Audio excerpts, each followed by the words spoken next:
Hello and welcome to One on One. I'm Vernon Ramazan. Today I am honored to have historian, author and columnist, and dare I say it, friend, Angelo Bissessarsingh, Hummingbird Gold recipient. Welcome back to the program, Angelo. Thank you. It's a joy and a pleasure to have you, and thank you. You've agreed to be here for 2 interviews, and you're here to talk about, among other things, your latest book. That's right. Because you're pumping them out at a pace, and the quality is excellent in all of them. Thank you very much. Virtual Glimpses into the Past.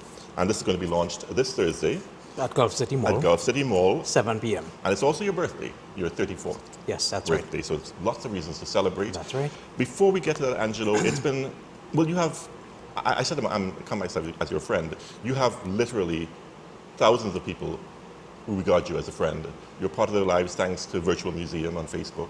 And we can talk about that a little bit because there was a hack at some point. Yes. Which is most unfortunate. But you've been dealing with something that most of us really can't even imagine, much less imagine at a young age, such as yourself. You've been fighting cancer. That's right. And it's not a pleasant fight, I gather. No. For those people who are wondering what the state of your health is right now, what is the latest? Well, I was diagnosed with stage 4 pancreatic cancer in January of 2015. So from the get-go, it meant that there was no cure, that it's terminal illness, and that death is inevitable. So I started working, wrapping my mind around that. And thanks to brilliant medical help right here in Trinidad, right here in the public service, I was able to survive the 2 to 6 month prognosis that they had given me initially. Because pancreatic cancer patients, especially ones who were in bad condition like I was, generally don't make 3 months survival. So when I got diagnosed, I was prepared for a short, bloody fight, and again, thanks to the medical help here, Dr. Dylan Narayan at the National Radiotherapy Center, Dr. Olivia Dallacosta, all the medical staff there, they're so wonderful. I was able to survive beyond a 14-month prognosis, which is almost unheard of for someone at my late-stage cancer. So it's been a rough battle. It's been numerous drugs, numerous side effects, and right now I am in the end stage of my battle. So it means to say that I am simply receiving palliative treatment, and that is inevitable. It's probably just a few months away. It's hard for me, and I'm sure viewers, to absorb that you're 34 and you're treating this not casually, but you're treating it with such grace and dignity and poise. You're really setting an example for a lot of people that just live your life as best you can, yes, given the time you're allotted. Yeah, one of the things that really hits you like a ton of bricks when you get diagnosed terminally, like I was, is that you learn to appreciate every day. And one of the ways you deal with it mentally is you don't make plans for 5 years and 10 years down the road. Everything becomes less important to you when you realize that every sunrise you see may be your last. That's the stage that I am at right now. Several of my organs have deteriorated to the point where it's possible they'll fail in the night, and I won't wake up in the morning. So the reality of the situation is that you learn to grasp every minute and make use of it, which is incidentally how my books have been produced. When I got diagnosed, I had this huge cadre of friends who just flocked around me to offer support. And a core group of them, Simone de Labastide, who I always say is my guardian angel, Judy Raymond, the queen of editors, and a good friend of mine, Jeffrey McLean. Wonderful person. Yeah. A wonderful person. Jeffrey McLean, who's the art curator and the guru of all things Casamore. Francesca Hawkins, Professor Brinsley Samaru, they all came together and they asked me, what do you want? So I told them that as far as finances for my illness were concerned, I could take care of that, but I really would like to leave a legacy for the future generations, that my writing does not perish and my writing does not go unnoticed, because cyberspace, where I started sharing my work, is a very precarious place. Mm-hmm. So I needed to see this in print. So they got together with Nigel Arakan, who's of course famous for his wonderful chain of bookstores, and Miss Kerry Ann Bishop of Queen Bishop's Publishing, and they helped me along the way, and they have been such wonderful people to me that I have little stress other than just providing them with a manuscript, and they do everything else. And lots of manuscripts as well, because this is not even going to be No, no, the final book of the series. no. Reality is that my manuscripts will survive me. They're actually in your will, aren't they? Yeah, they are in the will. The manuscripts that I have prepared will probably be published after I die, because my situation is now so precarious that I don't know what my survival might be. It could be 1 month, 2 months, maybe as much as 4 months. So this book is going to be accompanied by a short novella very soon, which is probably already at the printers. Then there is a reader on folklore that is coming out in the foreseeable future. And I have a couple other projects already completed and willed to my sister, who is to collaborate with my publishers to see that it is done. You don't have any kids, but I mean, to someone like you, these books really are your kids and your legacy, aren't That they? is my legacy, yes. And I think you were mentioning some of the great names that you mentioned there who've rallied around you. The quality of the people that have surrounded you in terms of getting you published and helping you with your work is reflected in the quality of these books as well. Oh, very much Quite so. often we see second-rate people with good intentions and perhaps even very good books, but just cheaply published or badly done. You have not come up with one badly done They book. don't spare the expense. These are just beautiful, beautiful publications. You can just show a little shot there. So, how do you keep writing while you're dealing with, and you're sitting here very calmly, but I know you're in pain. You're managing pain right now, even as we yes, speak. Yes. How do you keep the writing going, or does the writing keep you going? Well, the writing is an obsession. Like, for instance, a couple nights ago, when I should have been resting and taking it easy, I woke up till 4 o'clock in the morning, typing.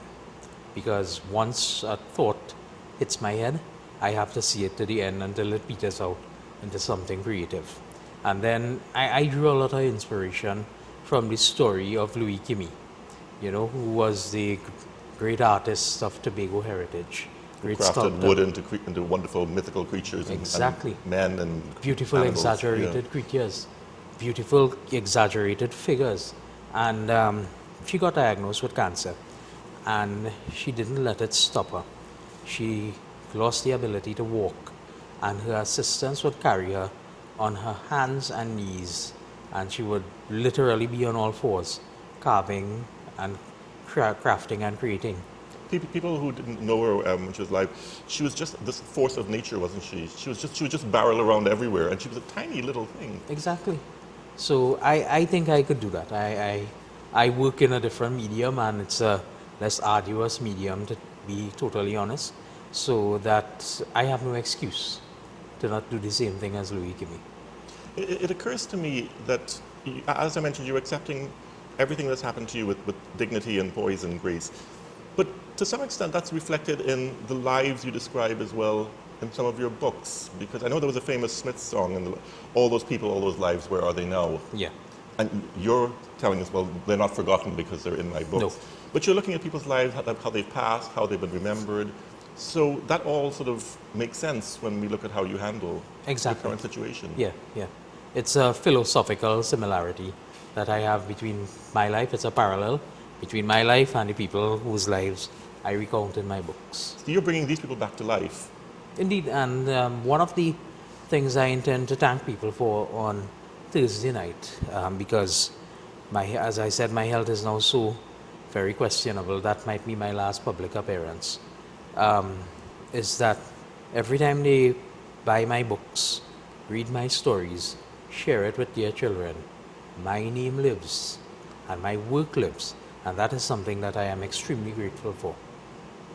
I mean, it's not surprising to anybody who's read your work. You're really an excellent writer because you don't write dry academic prose. You write to bring characters literally back to life in the reader's mind. Yeah. And that's important for you, to sort of bring history to life. There actually is a reason for that, My mother, Carmen, was reading Charles Dickens to me while she was carrying me for 9 months. Really? Yeah. Oliver Twist and David Copperfield and Pickwick Papers and so forth. And then I started very early in life. Professor Anne-Marie Bissessarsingh and Patricia Bissessarsingh, my two aunts, they bought books that really a toddler shouldn't be exposed to. I had a copy of The Evolution of Man at 5 years old. And which child doesn't read Darwin when you think about it? Exactly. It's perfectly normal as far as I'm aware. Yeah, that's right. But it struck me the very first time I had you on, and you are by far my favorite interview I've ever done in my decades Thank of you. doing this, is that you were obviously even younger then, you had a knowledge of just about everything I could possibly imagine in terms of history, Well, that's why. and even pop culture for that matter. Yeah. Because once you teach a child to read, to love reading, to internalize, and to process, everything else falls into place. I hate numbers, though. I am Well, I'm with you on that one. numerically Yeah. illiterate. And in terms of who's going to write about Angelo, though? Because, I Whoever- mean, you're saying people remember your name, and they certainly will. Yeah. But your life itself has been really very colourful. And I was talking to your aunt on the phone and arranging this before you said, what nonsense, I can come myself. Thank you very much for doing that. And she was describing some of your childhood experiences, which were remarkable. I almost thought she was making them up, but then you verified them. Yeah, those things actually happen. So at 3 years old, tell the story. Yeah, well, of course, I can't remember it because I was a toddler. But we were driving past the Red House, and she was a public servant, and I believe national security at the point in time. So she used to take me to work, and I said, stop. So she stopped the car in front of the Red House thinking I needed to use the washroom or something like that. And I came out of the car, this is before child seats, so again, no safety there. We're lucky to have you. Yeah. That's right. Just walked out on the pavement, stood, looked up at the Red House, and said that I need laws here. Which is, A, slightly creepy, It's very creepy. but B, sort of a glimpse into your future. Yeah, Because you were obviously identifying with something in the past that's right. that you felt you related to. That's right. And I remember one day my father took me to an Amerindian site. I was 5 years old, and it was a huge site, and it covered the entire top of a ridge stretching out maybe about 3-4 acres. And everything I touched, I felt kinship with it. The pottery, the stone tools, the shell remains. I think we even found human remains on that site. And we used to go there every weekend because there was a very good beach at the bottom of the hill. And I still entertain the utmost fascination for these things now as I did then. I have never lost my enthusiasm for them. Do you actually feel a connection to physical objects with some historical... Very much so. Very much so. For instance, Do you read something spiritual into that perhaps you actually are picking up some vibration, or is it just that your mind works that way? I thought initially that it was my mind that was programmed to work that way. But I don't know. I feel now a very spiritual connection to these to things that I write about, the things that I research. For instance, my friend Bridge Mirage runs the only antique car museum in Trinidad and Tobago, and frankly one of the best in the Western Hemisphere. It's based in San Fernando. And you can follow it on Facebook. Yeah, that's right. It's the Bridge Mirage Auto and Heritage Museum on Facebook. And his collection is important because those cars are not nice shiny cars that he saw in the States or in the UK, had money and brought them into Trinidad. He restored all himself, and they have all been in the island since brand new. In fact, his oldest car next year will celebrate 100 years. And every time I look at them, touch them, sit in them, I feel a kinship with the people who lived around these vehicles because, and there is a chapter in my new book here, Virtual Glimpses of the Past, Yeah. where the brotherhood, where the relationship of Trinbagonians to their motor vehicles is amply discussed. You know, so it's been a dual fascination for me. There's something about objects that, I mean, not everybody gets it, but the idea that it was touched by somebody long before you, it's been in people's lives, it may have meant something to somebody, it may have had its own little history. That's right. The same way when you walk through La Perouse or any cemetery in this country, Very much so. you're basically walking through the past, Yeah. as you pointed out in your book on cemeteries. Exactly. Like for instance, a friend gave me 2 antique samplers. What they really are sheets of silk, where in the 19th century and 18th century, young ladies were expected not to go out and have a profession, but literally just to catch a good man, right? So you honed your domestic skills, and one of those skills was knitting and embroidery. So they would produce these samplers and frame them, and they would have little poems and decorations. I have two dated 1804. They originated in Barbados. They belonged to two sisters, and I understand now, having had them appraised, that that's almost unheard of. Because things like that, objects like that, it's the miracle they survived at all, because they are so Especially in delicate. our human climate. Yeah. Yeah. And the fact that we could connect the two sisters and we could research the history of those samplers, you feel a huge spiritual connection to it. What are some of the objects in your life that hold deep meaning because of their history that you feel privileged to be around? Because there's some objects in my life that I feel it's my honor to be in their presence, if you know what I mean. Very much so. Like for instance, there is an old Bible, a very ancient Bible that my father rescued from a burning house years ago. And it's probably touching 200 years old right now. And it's sad that we lost the front page inside, because usually in history, people recorded notable family events in the Bible. But I think now about how many people touched that, and how many people it must have meant something to. And I feel awestruck. How many funerals it might have been at, how many weddings it may have been at. Exactly. And then I have this small brass tin. It was produced in 1914. The daughter of King George V felt this great qualm of pity for the soldiers in the trenches in World War I. So she had these tins made, and her portrait is on the front of it. And they put a bar of chocolate, a cigar, and a Christmas postcard into it. And they sent them to every soldier during the war. And you really have to appreciate that you're fighting Germans, mustard gas. The Germans now have the tanks, right? So you're facing down this huge mechanical monster, and you're sleeping in mud and blood, and death is all around you. How much that must have meant that somebody is thinking about you. History is very much like now for you, isn't it? When you Yeah. describe in any of your works, or even your columns, anything, Yeah. it's not an abstract concept to you. No, no. It's you are putting yourself in that time. Very much so. Very much so. In fact, last week I penned a 4-part series, and it's going to start running in the Guardian from this Sunday, I believe. It's called From the Pen of Nightfall, because I have immense respect and admiration for V.S. Naipaul, especially his early novels, which are set in Trinidad. Because as much as he denies it, he is very much a Trinidadian. He understood the landscape, the culture, the people perfectly. So what I am trying to do with those columns is to create a connection. Like for instance, in one of the columns, I researched what Dodd's kidney pills were. And if you remember... I remember them, yeah. Yeah, and that Alec and Mr. Biswas running the urinals blue in the school, right? Because they were taking Dodd's kidney pills. And then, why is red rose tea good tea? That red rose tea sign is burned into the mind of everybody who's read that book, also Mr. Biswas.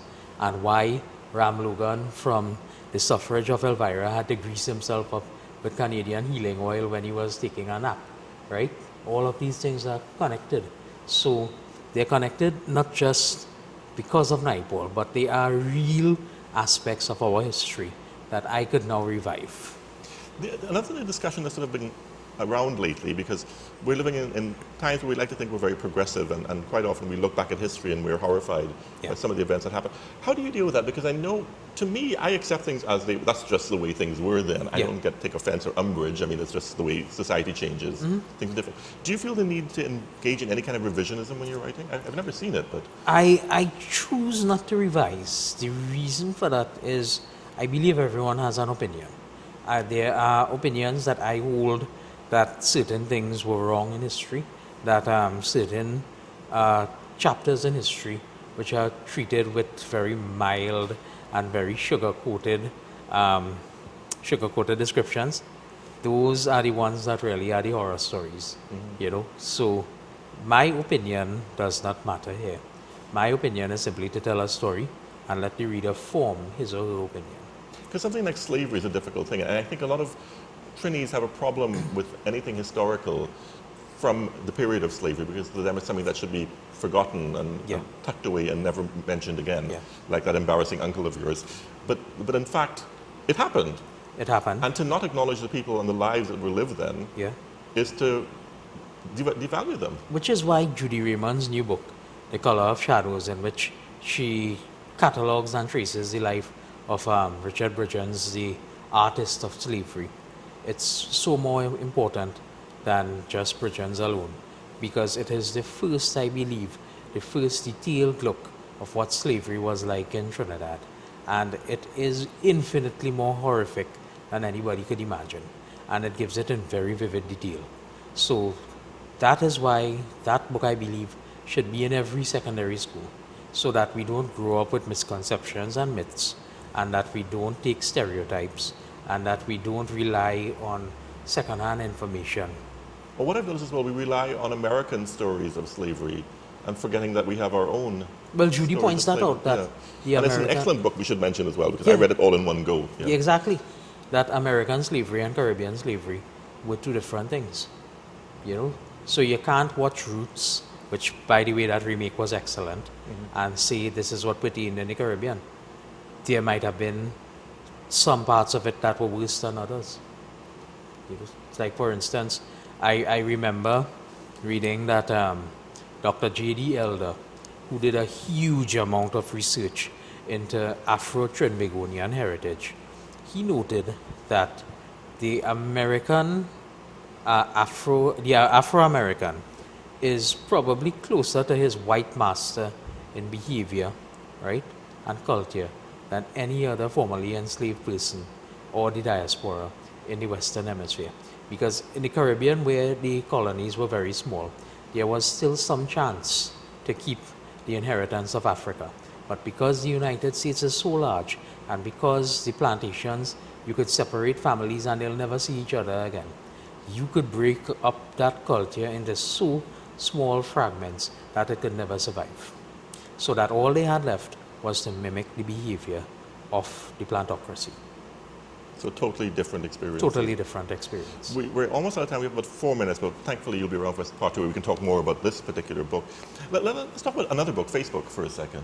I mean, much of your, if you will, fame, and I think you are definitely, by any local standard, famous at this point, comes from your work on Facebook, a very ephemeral medium, if ever there was one, which could be pulled, the plug could be pulled tomorrow and all that work would be lost. That's and right. You saw it happen with that weird hack, which I never understood. Yeah, I had set up the virtual museum project. It became very popular. That's right, and it was running guns, and it was hacked. I lost everything. What saved me, however, is that I don't type and put up and leave it there. I back it up somewhere else, so that the soft copy of it was still available. So the soft copy I could still draw on, but it lost a huge platform for me where I could share my work and discuss it with people. Is that what led to the idea that you need books to sort of back that up as well, rather than... Yeah, because print is harder to get rid of. Yeah. Was the person ever found by Facebook, or would they ever resolve the problem? Facebook was of no help, actually. I had a friend who is very tech-oriented, who traced it to somewhere in the UK, somewhere in Manchester. And the page stayed up, didn't it? Yeah. So now there are parallel pages. Yeah. But I'm trying to revive the project under my own name with better security. So Angelo Bissessarsingh Virtual Museum of Trinidad and Tobago. Yeah. That has been a labor of love for you, hasn't it? Very much so. Because unlike advantage over a book, though, is that you get feedback. That's right. Sometimes silly feedback from what I read, but sometimes really interesting I stories. like the silly feedback.